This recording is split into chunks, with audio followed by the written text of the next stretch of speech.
I'm Jaden. And we are the Yahushua and the Torah channel. We thank you guys very, very much for hanging out with us. And we are always thankful that you guys are here. We're always very, very thankful for sure. And our little family is the ecclesia that we have. And we're so happy that we have you guys. How you guys doing? Good. You guys awake this morning? Yeah. Okay, so today is the month of 9 on our Creator's calendar. It's a Wednesday for those on the Gregorian calendar, for those that are in the workforce, and it is the 14th day of this month on the Gregorian calendar and the 20th day on our Creator's calendar. So hopefully that made a little sense to everybody out there. Let's go over real quickly some stats real quick, and I just refreshed these this morning, so this is pretty cool. Guys, if you take a look at this, so we are up to, on Yahushua and the Torah, 211 of the scripture downloads and then 18 of the other ones. So we have a cool 229 right there. And then if you guys take a look at the other stuff that is getting downloaded, the number one book for this month so far is the book of Yasher. Enoch is the next one. Tobit. And it looks like the second Ezra, that's a good one too. And first Ezra, those are both really good ones. So those are definitely going out. The Targums is getting downloaded as well. And it looks like the wisdom, let's see, what is that? Hakmah? Prayers of Manasseh, Hadassah, Yehuda. And so there's getting downloads. So if you're looking at this, what I thought was really super cool, guys, if you take a look at this, is all these MP3s. Look at all these. People that don't want to read or don't want to read or don't have the ability to read, you can now listen to the Torah completely. And, people are definitely doing this. People are definitely downloading this. This gets views and stuff every single day. So there's a lot of people there. And if you can see, it may only have one, but it only takes one person to come to the kingdom. That people are rejoicing. Our Creator, I'm sure, is happy about the whole thing. And so I think that's that. Let us begin into this, and we will get our handy dandy split screen.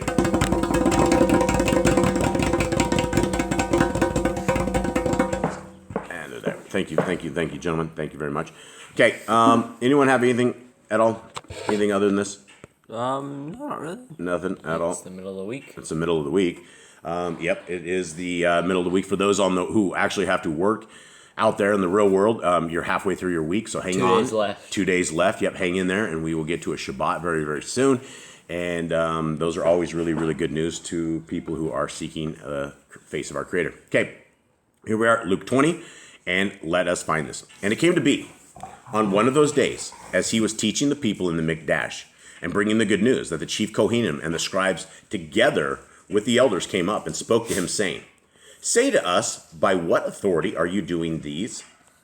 Or who is he who gave you this authority?" And he answering said to them, "I ask you one question too, and answer me. The immersion of Yochanan, was it from the Shemaim or from men?" And they debated among themselves, saying, "If we say from the Shemaim, he shall say, then why did you not believe him? But if we say from men, all the people shall stone us, for they are persuaded that Yochanan was a Nabi." Okay, we got dogs crying over somewhere. I'm not sure who it is. It's Hannah that's crying. Okay, Hannah, knock it off. Okay, so let's continue on. Okay, one thing that I would like to make everybody very, very, very clear of is we are the people who believe that the laws, statutes, and commandments, Genesis, Exodus, Leviticus, Numbers, and Deuteronomy, have never passed away, that they are good forever. And not only are they good forever, but they will enhance your life beyond anything that you could possibly ever have. It will make you a solid man. It will make you a solid female. It will make you everything.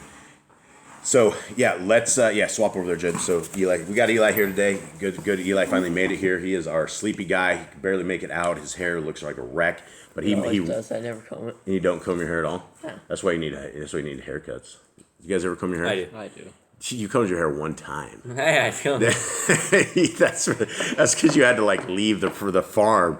So I hadn't seen you comb your hair. Kate, you don't comb your hair. Okay, so the laws of God are laws of Yah are forevermore. They will never ever change. And Messiah Yahushua is who everybody calls Jesus. And there were no J's in Hebrew, and so his name was never that. And so one quick question, guys, before we go any further than this. what we just read right here, has Messiah Yahushua, or Jesus Christ, as they said, has he ever said that we shouldn't keep the laws of our Creator? No. Go on. He says he came to fulfill the Torah, not destroy it. He said the law will never be abolished. He never got rid of the law. Yeah, I wasn't looking for like a single thing. It's not like a no thing. I'm like, Oh, it was just an answer, yes or no. No. I'm looking. This is called filler. You guys are supposed to be helping me fill in stuff, so I talk less and you guys talk more. Okay, so he never said the laws of his father are gone.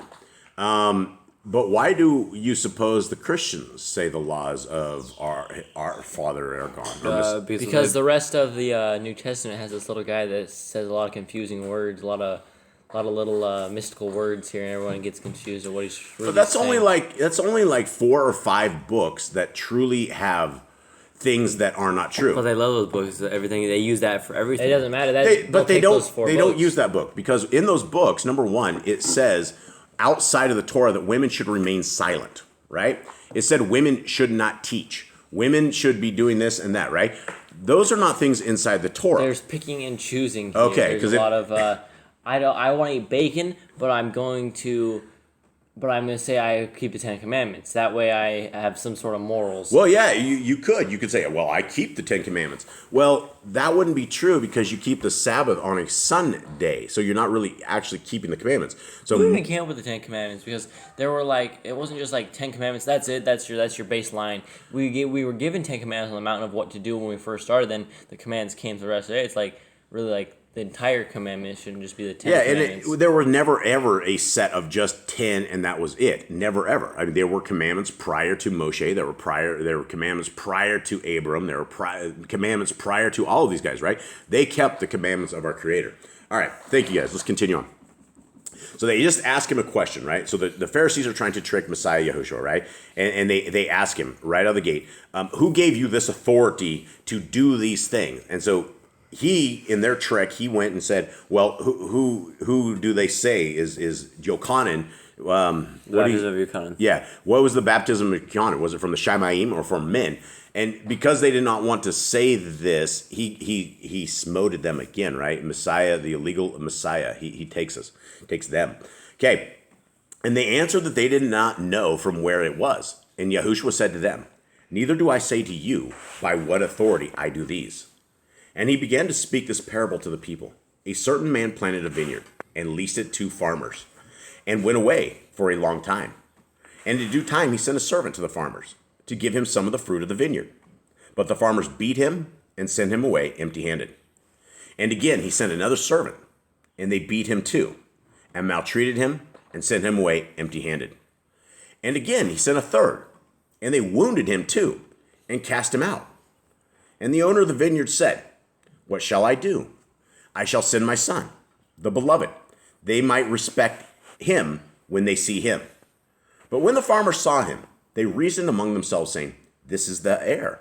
Come, let us kill him, so that the inheritance becomes ours. And they cast him out of the vineyard and killed him. What then shall the owner of the vineyard do to them? He shall come and destroy those farmers and give the vineyard to others. And having heard, they said, let it not be. Do you think these guys understood what he was just saying here? Nope.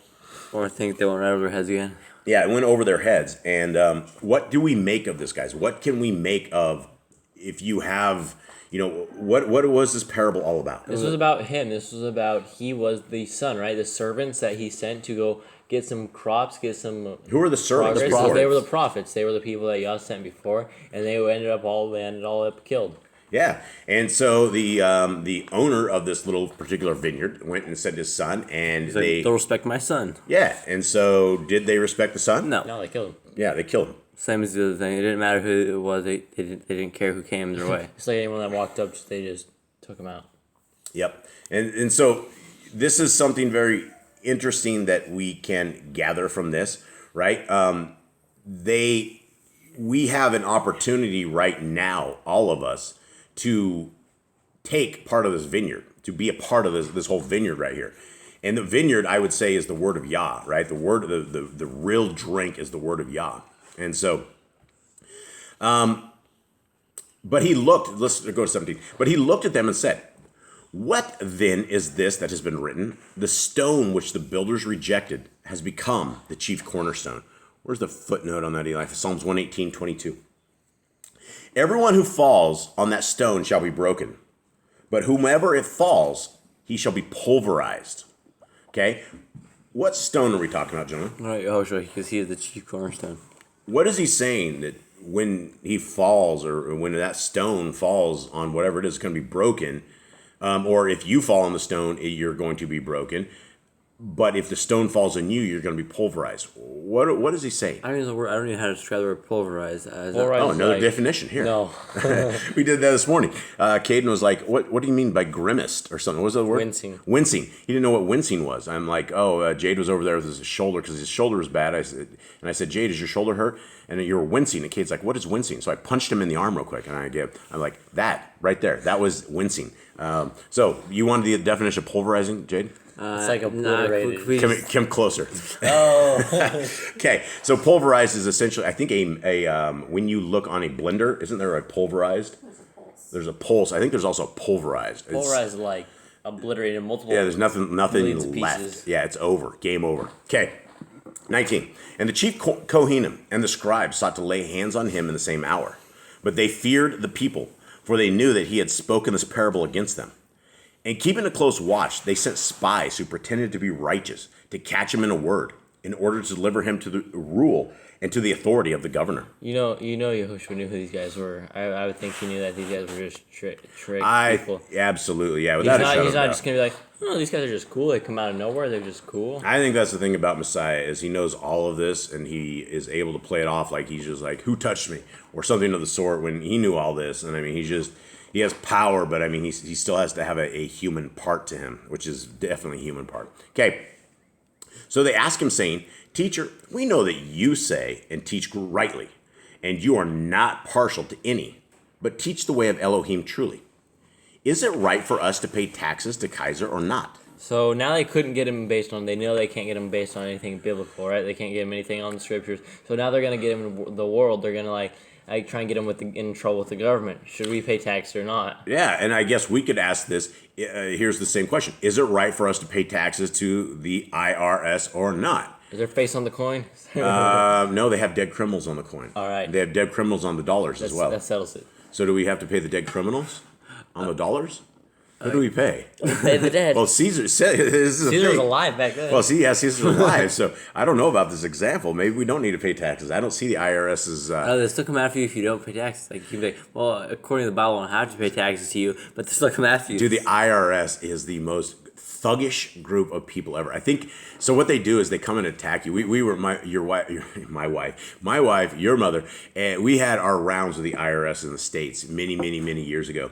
And they send people to you, and they call themselves like Mr. White or Mr. Black or something like that. Their names aren't like Mr. Smith, right? You call them on the phone. This is Mrs. Smith, yeah, right? And they're not. They're absolutely not.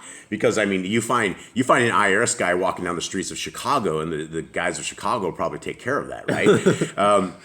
Nobody likes the IRS guys. So I guess the question is, let's continue on. Let's go back to that. 23. But perceiving their craftiness, he said to them, why do you try me? Show me a piece of silver. Whose likeness and inscription does it have? And they answering said, Kaiser's. And he said to them, then give to Kaiser what is Kaiser's, and to Elohim what is Elohim's. All right, so now we know that we do not have an inscription of Kaiser on any of these. Mr. Smith is not on the dollar bill. Yeah, Mr. Smith is not. Mr. Black and Mr. White and Mr. Whatever are not on that. But we do have like Franklin, all these satanic, Masonic, Freemason, dead criminals that have been posted on the back of these things, right?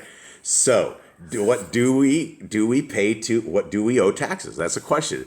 And that's the question they're doing. Here's the question again. Is it right for us to pay taxes to the IRS or not?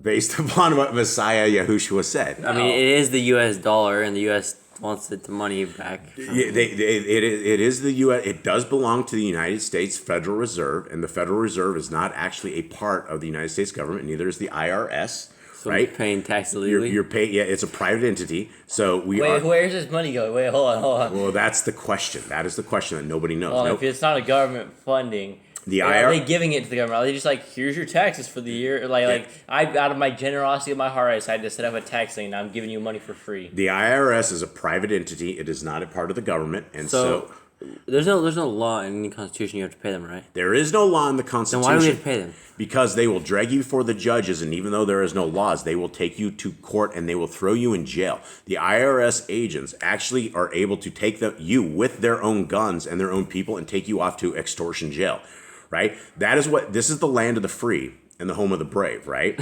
When I say land of the free, if you don't pay your taxes, you go to jail. I don't know how free that is, right? It doesn't seem very free to me. I didn't understand that. But when I was living in North America, I did not know I wasn't free. I did not know I was completely enslaved. I didn't know anything. But try not paying your property tax. You know what? And that's what they were talking about yesterday or the day before. You can, if you are wealthy and you can pay for your own house, you can buy a house straight out, right? No problem. But if you don't pay your property taxes, that house goes right back to the government. You don't own the taxes. So if you pay $300,000 for a house, that house is yours, but you can't pay the $25,000 tax that next year, the house is gone. Yeah, that sounds like some terrible contracts. It sounds like a terrible gig, right? You're putting your money into something you will never, ever truly own. And, there's a good thing to say about rent. I don't have an answer to this, but I thought it was an interesting discussion. All right, here we are. 26. And they were unable to catch him in a saying in the presence of the people. And marveling at his answer, they were silent. And some of the Sadducees who deny that there is a resurrection came to him and asked him, saying, Teacher, Moshe wrote to us that if a man's brother dies having a wife, and he dies childless, his brother should take his wife and raise up offspring for his brother. Now, there were 7 brothers, and the first took a wife and died childless. And the second took her as a wife, and he died childless. And the third took her, and in the same way, the 7 also, and they left no children and died. Now, they have nicknamed this woman the Black Widow. I would say this woman is barren. This woman is barren. This woman is also, I don't know, I wouldn't say bad luck, but 7 children all died the exact same way. Well, okay, I have a question then. So say the first guy dies, right? His name's Bob, and the next guy takes it. And then so there's a third guy named after the original guy or the guy that just died. Well, you would have to have 6 children and name them all after your brothers. You'd have to have Bob, Joe, Frank, Bill, and Tom. We have to have that many kids, one for each one. You'd have to have that many kids. Well, here's the thing: is if that was true, okay? Because let's think about this, right? So let's say you guys had, okay, let's say there's Bob, Frank, Tim, and Joe. Bob, Frank, Tim die. So Joe has a wife. He's going to have to name the first kid Bob, next one Tim, and the next one Joe, right? To fulfill the Torah commandment, right? You have to name after your first brother. So depending on how many brothers died, that's a lot of kids. And so okay. Yeah, out of death, I guess life will reign somehow. But here, let's continue on. Okay. 31. And the third took her, and in the same way the 7 also, and they left no children and died. And last of all, the woman died too. At the resurrection, then whose wife does she become? For the 7 had her as wife. And Yahushua answering said to them, the sons of this age marry and are given in marriage. But those who are counted worthy of attaining that age and the resurrection from the dead neither marry nor are they given in marriage. For neither is it possible for them to die anymore, because they are like messengers and the sons of Elohim, being sons of the resurrection. So I got to say to my wife, till death do us part. I am so sorry, my dear. But that doesn't mean that we don't hang out. That doesn't mean, and this is what I think, a lot of people are like, well, what about this life? Or is all our memories erased? What about our families? What about all this? I think all this will go with us forever and ever and ever and ever. And I think we'll probably have better memories in the kingdom to come, that we are able to relive this and understand this life that we had. And I think we will all have our family up in the Shamayim. Whether or not we are married, my best friend will always still be my wife. My best friends will always still be my kids, regardless. And I think that is part of this, is that we are creating a giant happy family wherever that is. But let's talk about this, right? Messiah says there's no so the resurrection from the dead, you don't marry, you don't die, and they are not given in marriage, right? What do you guys think about this? I guess that's the way it Okay, does it works. sound good that you can't die? Yeah. If you can't die, does that mean we can't get hurt? I don't think so. I don't Do think. the angels get hurt? Probably. I mean, they can probably hurt. They can probably hurt each other. I don't think humans can hurt them. You Maybe. think when they were wrestling with Jacob, do you think that Jacob injured that dude at all? No. Gabriel? I think Gabriel? these dudes being very nice. Yeah, being very, very nice. It's like all he did was touch his hip. Do you think the angels can bleed? Maybe from each other, maybe like demons, maybe, but I don't think humans can make them bleed. I don't know if they get injured. I don't know. Yeah, what happened? What happens when the angels put hands on other angels? What happens to them? Surely something God happens, gets right? in there like the parent and breaks them up. Or maybe Aziel's sitting at the bottom of the pit with all the rocks on him and he can't bleed. It's just really sharp and he just can't really get him. Terrible. You just poked in. Yeah, it's just poking forever. I don't know. Okay. I don't know. Were they built with blood? I don't know. I don't think so. Yeah, I don't think so either. But they must be able to get hurt, or you must be able to stop them somehow, because the other angels are able to stop them. So do they must be able to get hurt, but maybe they don't die. Maybe you can't bleed. I don't know. But anyway, that sounds like a good thing, right? We don't die, even though we can get married, or we don't want to get married, or don't need to get married in the Shamayim or the kingdom to come. But it sounds like not a bad place, right? That sounds good. Okay, 37. But that the dead are raised, even Moshe showed at the bush when he called Yahushua, the Elohim of Abram, the Elohim of Yitzchak, and the Elohim of Yaakov. Now he is the Elohim now he is not the Elohim of the dead, but of the living. For all live to him. We've discussed this before, but why would he say this? Why would he say that he's the Elohim of the living when we know in this realm that Abram, Yitzchak, and Yaakov are all gone? Because he's not talking about like they died and got put in the ground and they're goodbye. He's talking about the death of Sheol. He's talking about like the dwellings of Satan. He rules over the living, over the people that are in the kingdom. Yeah, and I mean, this is like a really good promise right here, because it's like, where do these people go? Well, they're not dead. They're alive. They're somewhere, right? And so if he's the Elohim of the living and not the dead, those guys, that basically says they're living somewhere, right? That they're existing, doing some stuff. And so let's continue. 39. And some of the scribes answering said, Teacher, you have spoken well. And they dared not question him anymore. And he said to them, How do you say that Hamashiach is the ben of David? For David himself said in the book of Tehillim, Yahuwah said to Adonai, Sit at my right hand until I make your enemies a footstool of your feet. David then calls him Adonai. How is he then his ben? Okay, anyone want to explain this? 42? But he knew there was going to be a Messiah, so he called. I mean, it technically was his like great grandchild, whatever that is, how it probably goes. But he said that he's his savior. Yeah, and so he said that David said, Yahuwah said to Adonai, Sit at my right hand until I make your enemies a footstool of your feet. David then calls him Adonai. How is this then his ben? Do you understand his question here? He's like, he's the son of David, right? He's the son of David. How is he the son of David, but yet he's the master? So David calls him master because he's his son as well. Yeah, it's the lineage thing. You know, it's all about the lineage, and he probably got out of his lineage came the Messiah, and so I think that's what our understanding is of that. Eli, you want to get come back to awake and maybe get the top part up? What, a second ago? Yeah, it was. You're 5 verses down. Okay, 5. It was 2. It was at 43. Okay, that's a punch in the arm. And in the hearing of all the people, he said to his Talmudian, Beware of the scribes who like to walk in long robes and love greetings in the marketplaces and the best seats in the congregations and the best places at feasts, who devour widows' houses for a show, make long prayers. They shall receive greater judgment. Judgment sounds like a bad deal. Anyone happy about judgment? Anyone want to go to judgment? I don't think so. Does anybody here want to be judged? Anyone? No. Anyone scared to go to judgment? Yeah, I think we all should be. Yeah, I think you should all be in fear and trembling of going to judgment.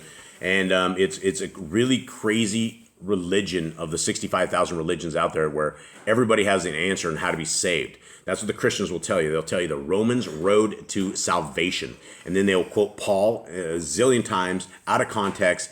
And all you got to do is, I think it's ABC, always believe, I can't remember what the ABCs were, but, and it's not CPR. The Romans road ends off in a cliff. Always believe Christ, wouldn't it be? Yeah, always believe Christ or something. I was thinking ABC's airway, breathing, and circulation, but that's the wrong message. That's for CPR. So, That's another way to save a life. yeah, it is another way to save a life. Airway, breathing, and circulation. And so I believe I will have to drop it at that and let you guys know that if you guys want to know the secrets to airway, breathing, and circulation, it is the Torah. It is Messiah Yahushua. And if you really want to breathe, if you really want to have your circulation, if you really want your airway to be completely open, then you need to read the Torah and you need to seek our Creator where He's able to be found. And there, you won't find this unless you're reading the Torah. You will not find this unless you are diving deep.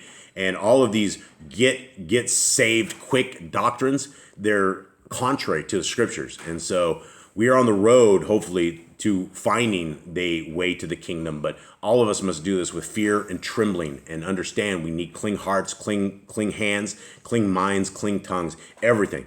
We are not going to inherit this if we look like the world, if we smell like the world and taste like the world, all of this. And so if we are in things that bring a frown to the face of our Creator, we absolutely need to change that and we need to get into His will and you will be blessed. Once you are in His will, you will be blessed. It doesn't make every day perfect. It doesn't make every day easy. It doesn't make it so, in fact, it could be even worse because the demons come and take you. But you know that you're in the palm of our Creator and He will not let you go. So with that, guys, I hope you guys have a wonderful day. Much love from Boss Clan to all of you guys, and we are out. All right, shalom.